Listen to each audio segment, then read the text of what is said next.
Welcome to আচার খাও YouTube channel. আসসালামু আলাইকুম ভিউয়ার্স, আপনারা সবাই কেমন আছেন? আশা করি ভালো আছেন। আজকে আমি বানিয়ে দেখাবো টক ঝাল জলপাইয়ের আচার।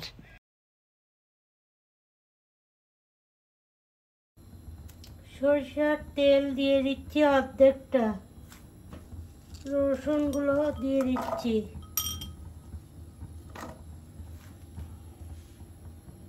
রসুন বাটা দিয়ে দিলাম, সরিষা বাটা দিয়ে দিলাম, আদা বাটা, পাঁচফোড়ন, মেথি,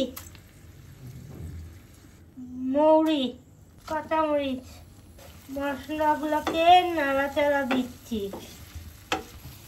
1 চা চামচ জিরার পাউডার দিয়ে দিচ্ছি, 1 চা চামচ ধনিয়ার গুঁড়া দিয়ে দিলাম। এবার আলতোভাবে নাড়াচাড়া দিতে থাকবো, কিছুক্ষণ নাড়াচাড়া করব।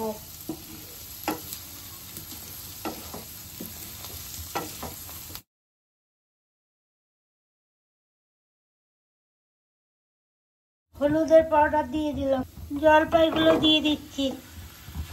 এবারে নাড়াচাড়া করতে থাকবো।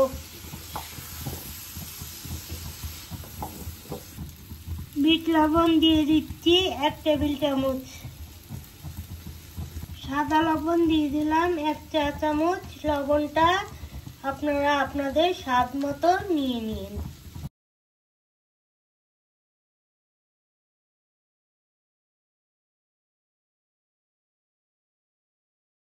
বাকি সরষের তেলে 2 টেবিল চামচ পাঁচফোড়ন দিয়ে হালকা ভেজে নিয়ে ওইটা আমি এখন আচারে দিয়ে ঢেলে দিচ্ছি।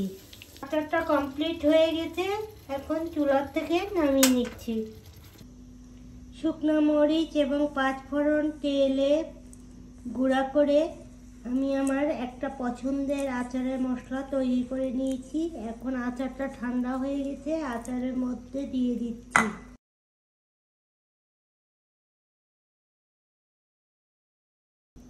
এবার আচারের মশলাটাকে জলপাইগুলোর সাথে ভালোভাবে মাখিয়ে নিচ্ছি।